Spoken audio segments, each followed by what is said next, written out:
All right, for tonight with the heart, as we finish up this chapter, we're going to begin with cardiac output.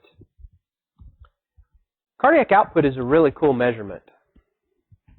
And its name tells you what it is. Cardiac means? And what is put out of your heart? Blood is pumped out of your heart. So the cardiac output is the measurement of blood pumped out of the heart in 1 minute. The amount of blood pumped out of the heart in 1 minute. All right, it needs to be understood. I probably should say this because you're reading the bullet going, well, that's not exactly what it says. When I say pumped out of the heart, which chamber am I really talking about? Right now, we're talking about the left ventricle. Why am I saying left ventricle? Because that goes to the whole body, and that's what our focal point is right now.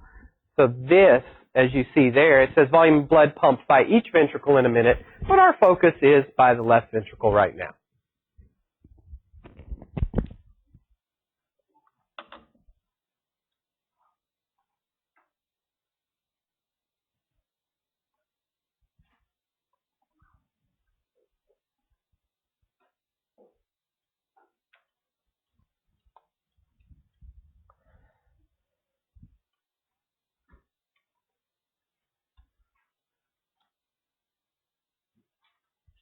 There's our little cardiac output.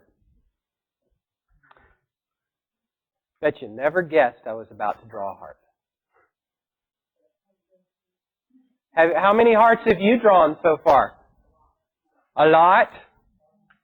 What valve goes right here? Which semilunar? Aortic. Very good. And it leads to which chamber? Or which vessel, I should say? The aorta. That's why it's called the aortic semilunar valve. Or well, not my prettiest, but I'm just going to move on with this. This chamber pumps blood, correct? Cool.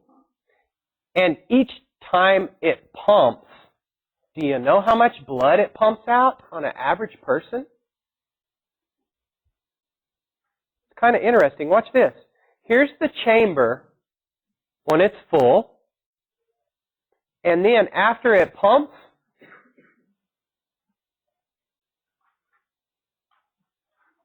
it might look something like that. Did everything leave? No, it doesn't completely empty. That's the first concept I want you to have. When we're talking about the heart pumping and cardiac output, I want you to know that it doesn't empty.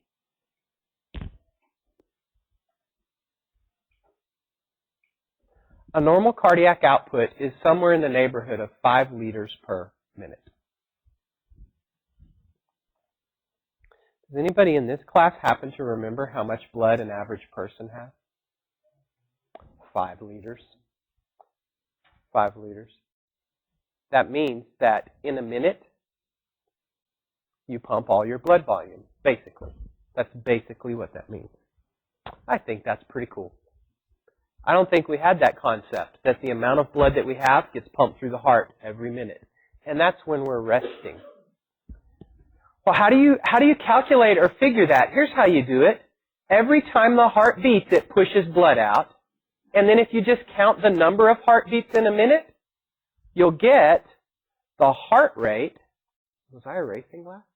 You'll get the heart rate times however much is pumped on one beat, which is called your stroke volume. This is the formula for cardiac output. Heart rate times stroke volume. The book gives 75 beats per minute as average heart rate, and it gives 70 milliliters per beat as the average volume that gets pushed out here. The average amount of blood that gets pushed out. This is the average amount of blood that gets pushed out on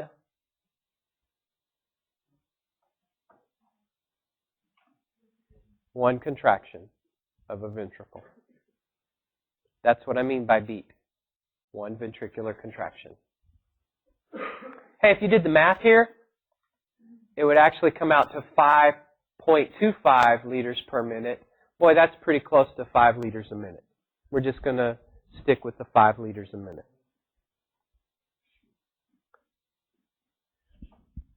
Now when we go back here, we can see all that stuff on the slide. Everyone needs to be able to calculate one of these if I gave you numbers. Okay? Everyone needs to know that 5 liters per minute is a normal cardiac output for an average person. If your heart rate goes up, your cardiac output goes. Wait, hold on a second. Both of those numbers, look at this math. If either of these goes up, you multiply them together, that means this goes up, right? Okay, just making sure everybody got that. So if the heart rate goes up, your cardiac output goes up. If your heart pumps harder and pushes more with every beat, your cardiac output goes up. What if your heart rate goes up and your heart beats harder at the same time? Then it goes way up. And in fact, look at this. I love this one right here. Athletes can have a cardiac output of 35 liters per minute. Do they have 35 liters of blood? No, they have 5 liters of blood. They circulate it through their body 7 times a minute. Every 8 point something seconds. Wow, that's crazy. I did read your lips. Okay, so anyway. Even us normal folks, we can get our cardiac output up to 20 or 25. Look, watch this. This is crazy. We could say, right here, this is when the chamber is full, right? And look, after it pumps, whatever's left down there, we're going to say that's when it's empty, or as empty as it's going to get, correct? You got that? So the difference between when it's full and when it's empty is called what?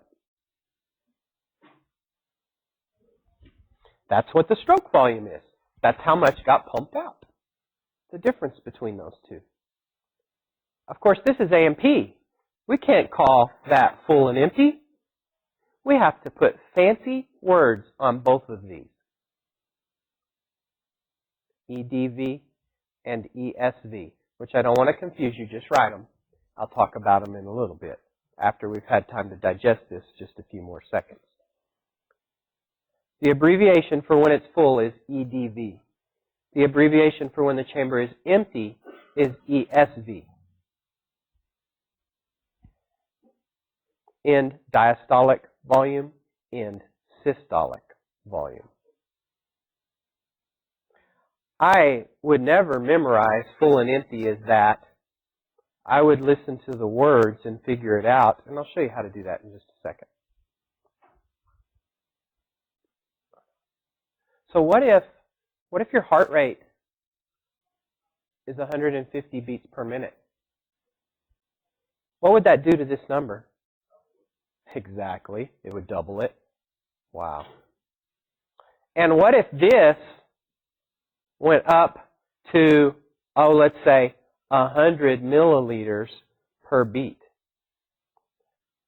Somebody do the math here.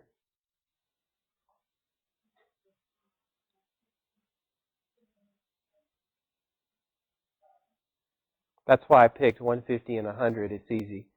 15 with 3 zeros. That's 15,000 milliliters per minute, but we're not measuring it in milliliters. We measure it in liters, so we just chop the 3 zeros off. I know you all remember metrics perfectly, right? So that's 15 liters a minute. That means that this is only 3 times normal. That means it could go up even more, a lot more than that. Maybe your heart rate could get up to 180, and maybe this could get up to 120. And maybe when you're exercising, more blood's going into the heart, and that stretches the chamber more. You remember this?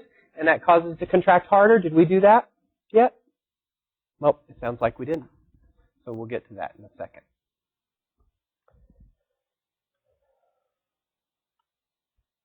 Hey, there, look. Full minus empty equals stroke volume. Just a little basic formula. Oh yeah, so I haven't done preload and afterload and all that. That's what we'll do next. Don't worry, I'll come back to those abbreviations. I haven't left them off yet.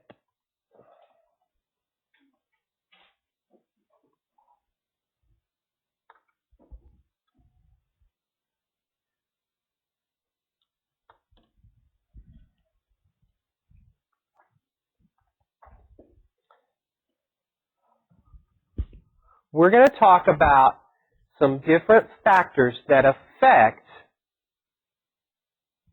the stroke volume. What is stroke volume? Everyone needs to be able to visualize that and not get lost when you hear the word stroke volume. Stroke volume is the blood pumped out in one beat. So look up here with me. If this is my heart and it squeezes one time, what's that called? Stroke volume. Well, actually, that's called one contraction. But it produces the stroke volume. It pushes out so much blood. One stroke volume. If your heart rate's 60, you add up all 60 of those, and you get your 1 minute's cardiac output. Stroke volume is very, very important. Preload is the first factor that we'll talk about that affects stroke volume. I know how it goes when you hear new words like this. Preload is combining things that you totally know what that means. What's the load that the heart pushes? Blood. Everybody get that? What is the chamber full of before it contracts? Blood. So before it contracts, the chamber is loaded with blood. Pre means before. You know what load means. It's what it's full of. So preload is how much stretch is on a chamber. See, how full is the chamber? How much stretch is on the cardiac muscle fibers? I don't know if you have the concept, but when we talk about stretching heart muscle, it only gets stretched from the inside. And what fills up the chamber to stretch it? Blood. So I always take you back to the PowerPoint now, because it's so technical. I mean, you can read that, but it's so simple.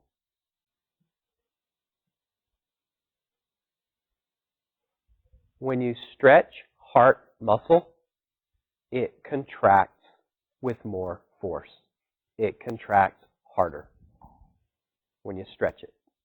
Up to a point. And you can't overstretch it, just like anything.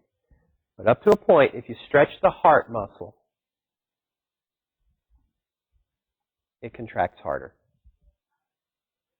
It's just easier for me to do it with this chamber. So look, there's an atria. What if we fill it up with so much blood that we do this to it? How do you think it would respond?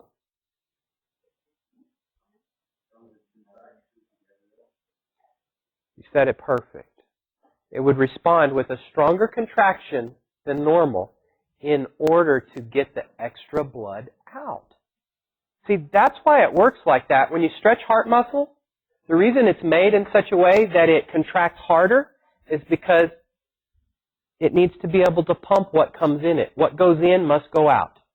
That's our concept. If you are exercising and more blood flow's coming into your heart needs to be able to pump that out. The way that it does it is by stretch. It's not just the atria that do this, the ventricles do it as well. Increase, stretch, means there was probably an increase in blood volume, and it causes a stronger contraction.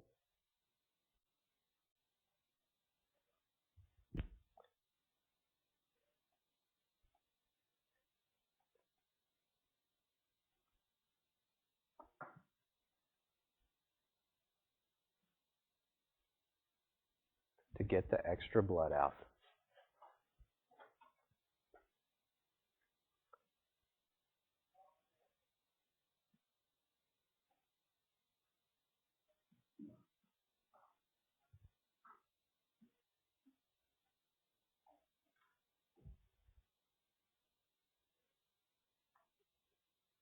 This is known as Starling's law of the heart. Starling's law of the heart.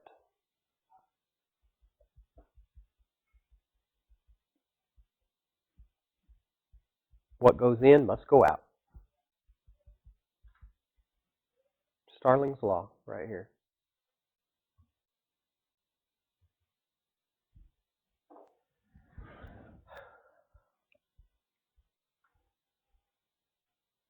Even independent of the stretch and independent of how full the heart is, muscle cells contract with a certain strength at a given length. All muscle does. When it's a certain length, certain numbers of actin and myosin are overlapping, so it contracts with a certain strength. That's no big deal. I usually don't even ask about that because it just makes sense. Actin and myosin contract. If they overlap a little more, that's good. If they don't overlap enough, then that leads to a weaker contraction. But anyway, this is where I wanted to get. The second main factor that regulates stroke volume is called afterload. And I have to draw a different picture. So you have preload and afterload.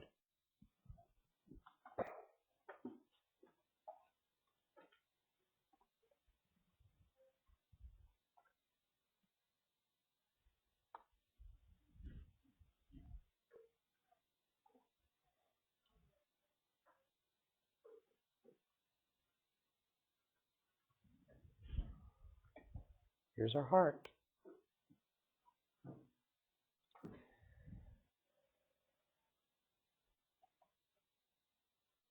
I want a lot of room right here. What valve's that? Good. That's the aortic semilunar. What chamber is this? That's the left ventricle over here.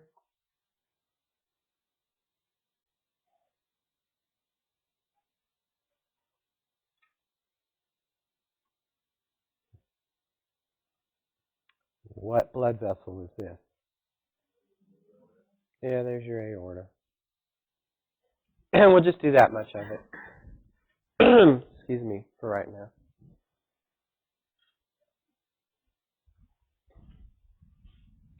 Here's my question to you.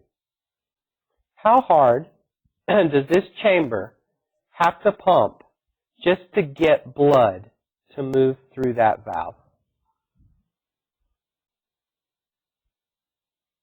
How much force does that chamber need to contract with in order to move blood out?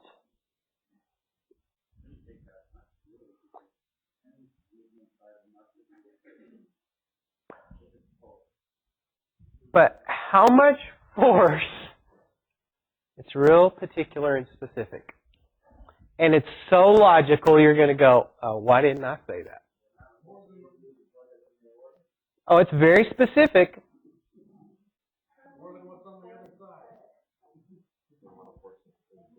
More than what's on the other side is a pretty nice way to put it. What's on the other side? When the heart is at rest, the lowest pressure in the aorta would be 80, because blood pressure ranges from 120 to 80, right? Blood pressure is 120 over 80. What do we call the top number? Systolic. What do we call the bottom number? Diastolic. Those are your systolic and diastolic pressure. Do you know what those two pressures mean? When the ventricle contracts, I know some of you haven't listened yet, okay? And you're hiding and you're trying to be quiet because you don't want me to know. But when the left ventricle contracts and pushes blood up here, it pushes so much, it pushes extra, so it bulges this little vessel right here because there's extra blood going in there. And that drives the pressure up to 120. And that happens when the ventricle does what? Contracts. See? Systole means contraction. So the systolic pressure is the pressure when the ventricle is contracting. And it produces this little bulge that we call a pulse right here. You can count those because they roll through all the blood vessels and they eventually go under your radial artery. You can count it. That gets there because the heartbeat happened and pushed it there and stretched the artery. Now, when that 120 moves to here and the bulge is up here, what happens back here?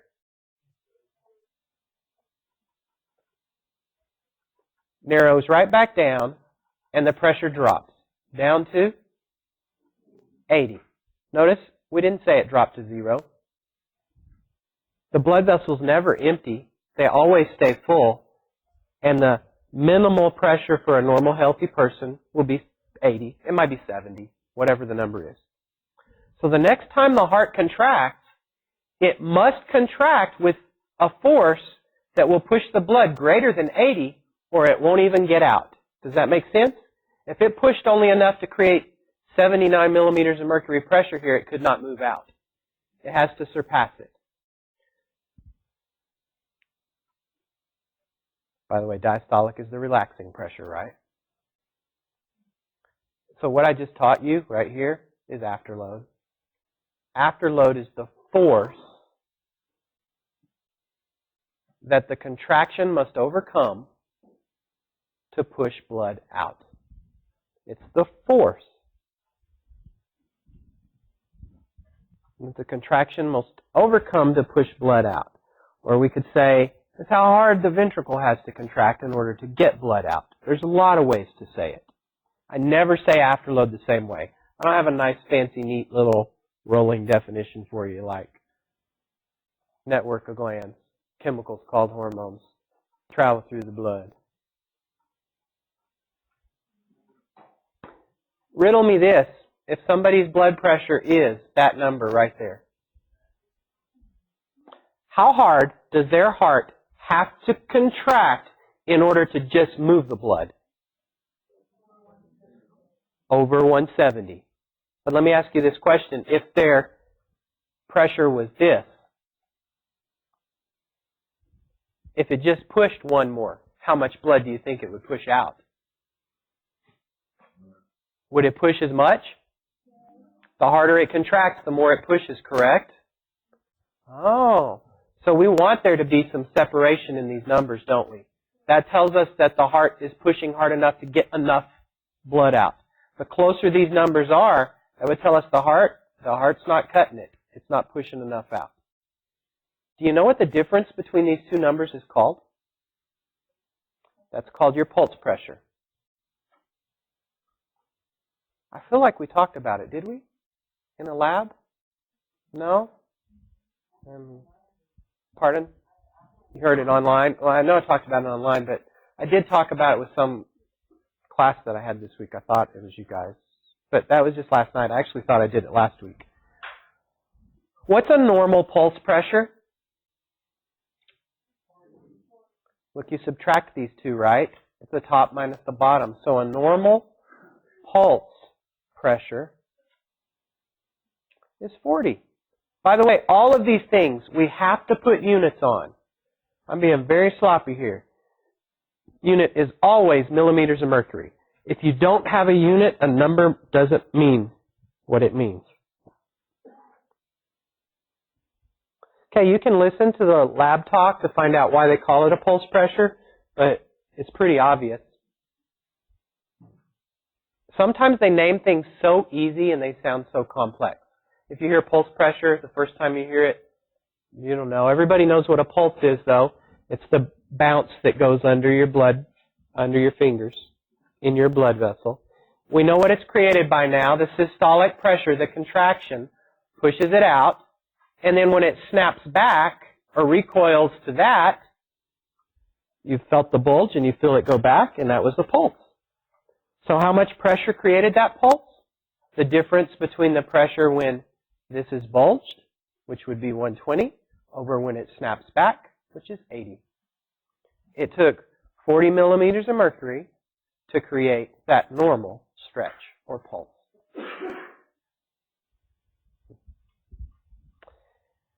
There's another measurement called mean arterial pressure. What does mean mean? It means average.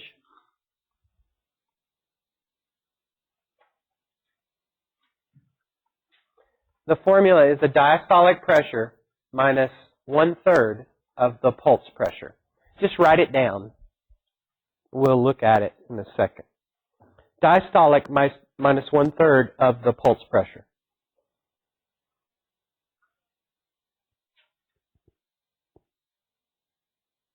But I want you to think through this before we figure one out. If normal blood pressure is 120/80, what would you guess the average would be? If normal pressure is 120/80, that's normal blood pressure, right? During systole, it's 120. During diastole, it's 80. What would you guess the average pressure would be? I'm sorry. No, the average pressure is the average of how much time it's at 120 versus how much it's at 80. I'm not saying what a normal person's pressure is. See, this is a number they give as normal, but guys, 110/70 is quite normal as well. Okay? Anyway, I'm just referring to this number. The average, I think most people would think, oh, if you average those two, the average is 100. 20 greater than that, 20 less than that. That's not the case. Because our heart is in relaxation more than it's in contraction. It's only 120 at the bulge, right? And as the pulse moves out to here, the little 120 moves to here, all of this is 80. So it's at 80 longer. So the average is closer to 80 than it is to 120. The average is in the low 90s. Okay? For a 120/80 person, the mean arterial pressure, the average is in the low 90s.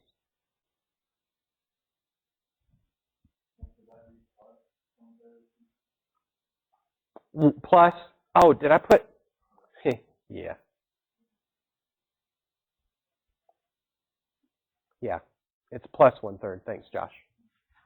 Yeah, the diastolic pressure plus 1/3 of the pulse pressure.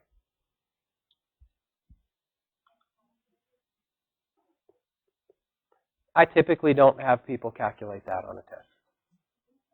Okay? I know, you're like, why do you tell me now? So at least you would think about it a little bit. That's why. On this page, a few very important concepts. Afterload. On the previous page, preload. When we're talking about the heart, the load is all about what fluid? Blood is the load. The preload is how full is the chamber before contraction. The afterload is how much blood is out there under what pressure that I have to push into. Okay? How full am I before? How hard do I have to push to get it to move? So that's pre versus after. I really dig those concepts, actually.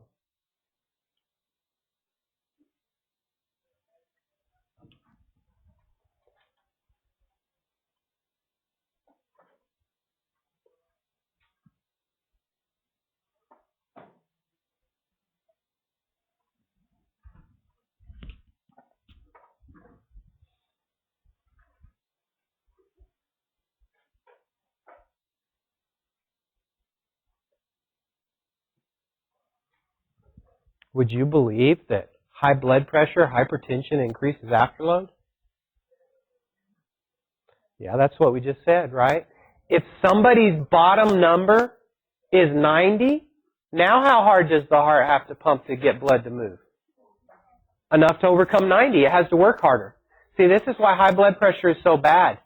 This is why when the low number's up, it's really bad. It tells you how hard the heart has to work just to move blood.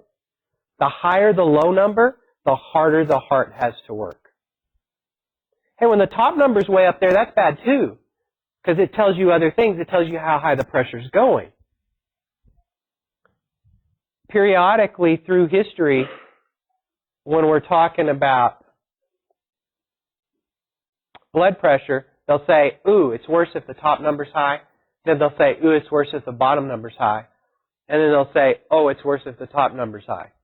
It's worse if both numbers are high. It's worse if either number is high. There's not a good high blood pressure. Okay? They're all bad. the top number's high, it means certain things. If the bottom number's high, it means different things. But it's all not good. Right, we already did cover this. This is just a rehashing. Sympathetic nervous system. I do believe. Do you know what those sympathetic nerves are called? Cardiac nerves. They're called the cardiac nerves. Where do they come from?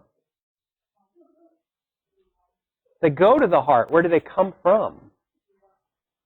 T1 through T5. T1 through T5. And this is just a reminder from AMP1 that the neurotransmitter of the sympathetic nervous system happens to be norepinephrine. See, it's Thursday night. I know what happens on Thursday night. The week has caught up to you at work or whatever else you got going on. You had to come to night class on Wednesday. You were here late.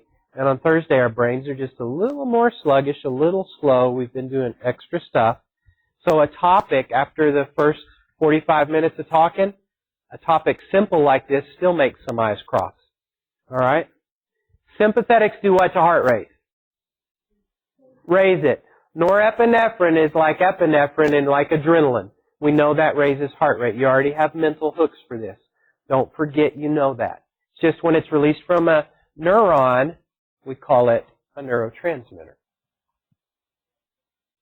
By the way, sympathetics can both increase the rate and the force of contraction.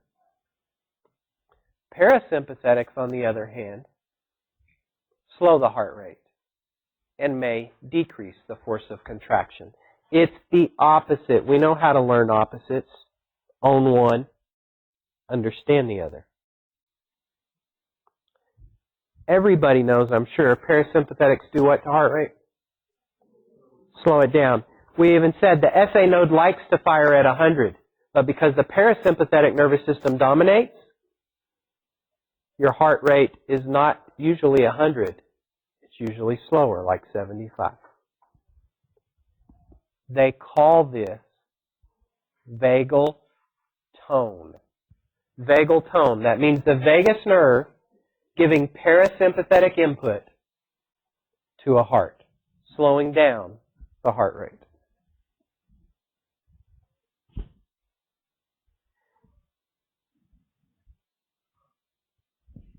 And we all need to understand which neurotransmitter is parasympathetic. The first one you ever learned. The very first neurotransmitter we ever learned is acetylcholine. Acetylcholine makes your normal muscles do what? Contract. Acetylcholine is the neurotransmitter that tells your muscles to contract. You may remember writing about it. You know, it depends what class you had for AMP1. But a lot of people write an essay. Impulse travels down a motor neuron, reaches the axon terminal, opens calcium channels, calcium moves in. That causes the release of the neurotransmitter acetylcholine across the synaptic cleft. That stimulated a muscle. Here's why I said this. One, I wanted you to remember acetylcholine and that you already know it. Two, I wanted you to know it goes to muscle. Is heart a muscle? Yes, but here's the deal.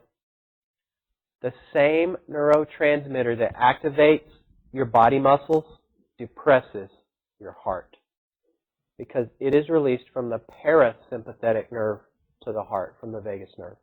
So acetylcholine hits the heart, it slows it down. You know how that happens?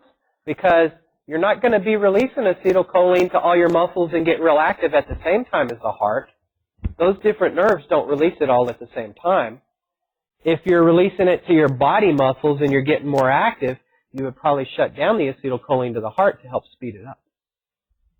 So it's another opposite. And when I teach AMP1 and when we do parasympathetic and sympathetic, I always make a big deal out of that.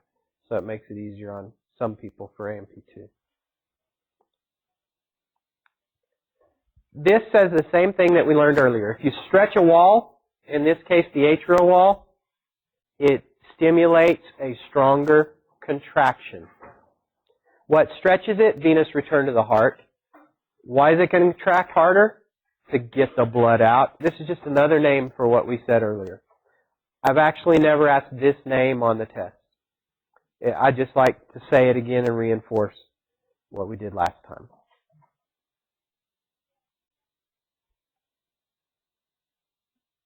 Hormones.